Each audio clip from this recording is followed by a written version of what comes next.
We are living through one of the biggest, fastest technological shifts in history. And here, at the end of 2025, generative AI is way past being just a novelty.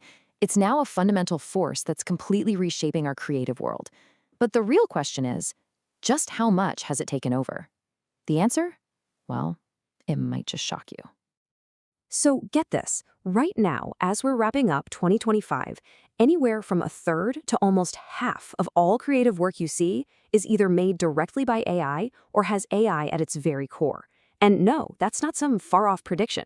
That is happening today. It's in the ads you see, the images on your feed, the articles you're reading. It's everywhere. I mean, the speed is just insane, right? A few years ago, this number was barely a blip on the radar. So how did we get here? How did AI go from a niche experiment to an industry cornerstone, seemingly overnight? And maybe more importantly, what's coming next? To really get it, we've got to rewind and look at how this whole thing exploded. All right, so let's unpack this incredible acceleration that's happened over just the last few years. This wasn't some slow, gradual change. It was a rocket launch that caught almost everyone by surprise. Let's trace that path. But first, to make sure we're all on the same page, let's be really clear about what we're talking about.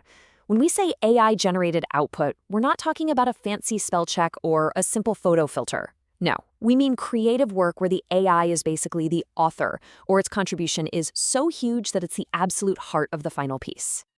And this timeline, this says it all. Look at this. Back in late 2022, when things like ChatGPT were just hitting the scene, AI's slice of the pie was tiny, like 2 to 5%. Then, boom, 2023 happens. Midjourney goes wild, and it jumps to 15%. 2024, it becomes the standard tool, pushing it up to 28%. And here we are today at a massive 28 to 40%. That's not a growth curve, that's a cliff. Okay, but here's where it gets really interesting. This AI tidal wave isn't hitting all shores at the same time. The impact is actually wildly different depending on which creative field you're looking at, and that gives us a much clearer picture of what's going on. Just take a look at this. Advertising and marketing are way out in front. Up to 60% of their work has significant AI involvement. And that makes total sense, right? That industry is all about speed, volume, and getting personal. Visual arts aren't far behind.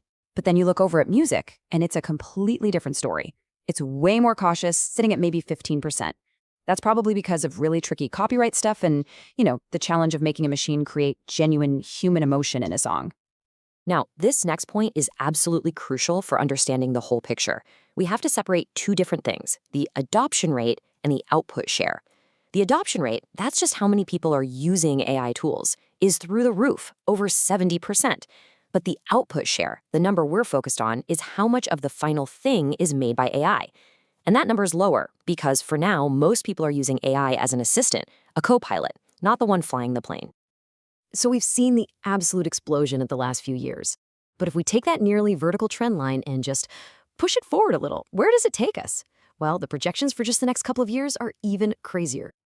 Okay, brace yourself. By the end of next year, just 12 months from now, the forecast is that between 55 and 75% of all creative output will be AI generated. Let that sink in for a second.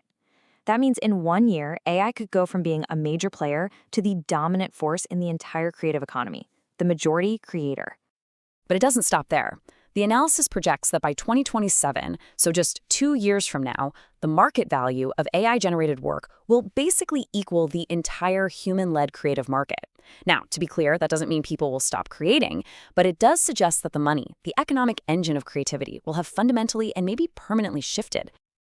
Okay, let's just take a breath. It's so important to be upfront about this. Trying to predict the future of a revolution isn't an exact science. These are really solid estimates based on what we're seeing, but there are a few things that make it incredibly tough to pin down an exact number. I mean, think about it. Not everyone even agrees on what AI output means. It's impossible to track every single independent creator, and the tech itself is changing faster than anyone can keep up with. So, could the final percentages be a little different? Sure. But is the direction of this trend undeniable? Is the scale massive? Absolutely. There's no question about that. And all of this, the data, the speed, the economic shift, it all boils down to one single massive question for all of us. We're stepping into a world where the cost and time it takes to create a song, an image, an entire marketing campaign is dropping to almost zero.